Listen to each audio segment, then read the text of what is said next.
Produite par la BBC, la série embarque Jack O'Connell, Skin, Stephen Graham, Peaky Blinders, et un Colin Farrell méconnaissable dans un périple sanglant à bord d'un baleinier sur les eaux glacées de l'Arctique. Un voyage aussi sublime que violent. De quoi ça parle? Patrick Sumner, un médecin de l'armée en disgrâce, part en expédition dans l'espoir d'échapper aux horreurs de son passé.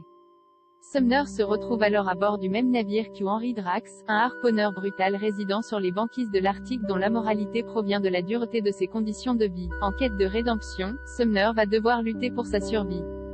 The North Water, à partir du 8 octobre en exclusivité sur Salto Est avec qui? Écrite et réalisée par Andrew Hay, le créateur de Looking, cette mini-série historique en 5 épisodes est portée par Jack O'Connell, qui a pris du galon depuis son rôle de James Cook dans Skin en campant ici un médecin réformé hanté par son expérience dans l'armée. Face à lui, Colin Farrell revient aux séries 6 ans après la saison 2 de True Detective dans le rôle du sanguinaire Drax, pour lequel l'acteur s'est métamorphosé physiquement.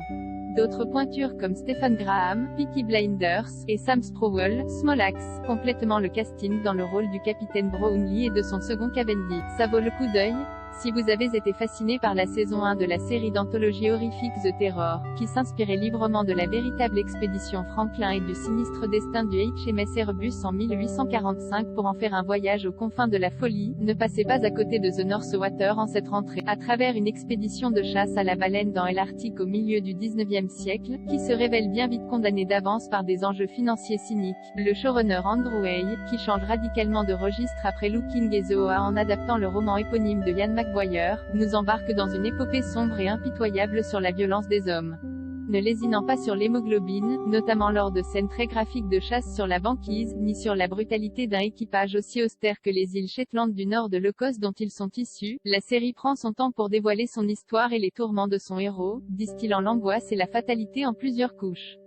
Seul contre tous, Sumner, impeccable Jack O'Connell, luttant contre ses démons intérieurs et une sévère addiction à l'opium, peine à maintenir un semblant d'humanité à bord du vaisseau, métaphore d'un monde déjà condamné par la barbarie de l'homme et de l'appât du Colin Farrell, bestial à souhait, plonge jusqu'au cou dans ce rôle d'ogre amoral et assoiffé de violence pure produit de cette société en pleine expansion capitaliste qui détruit son environnement sans aucun scrupule.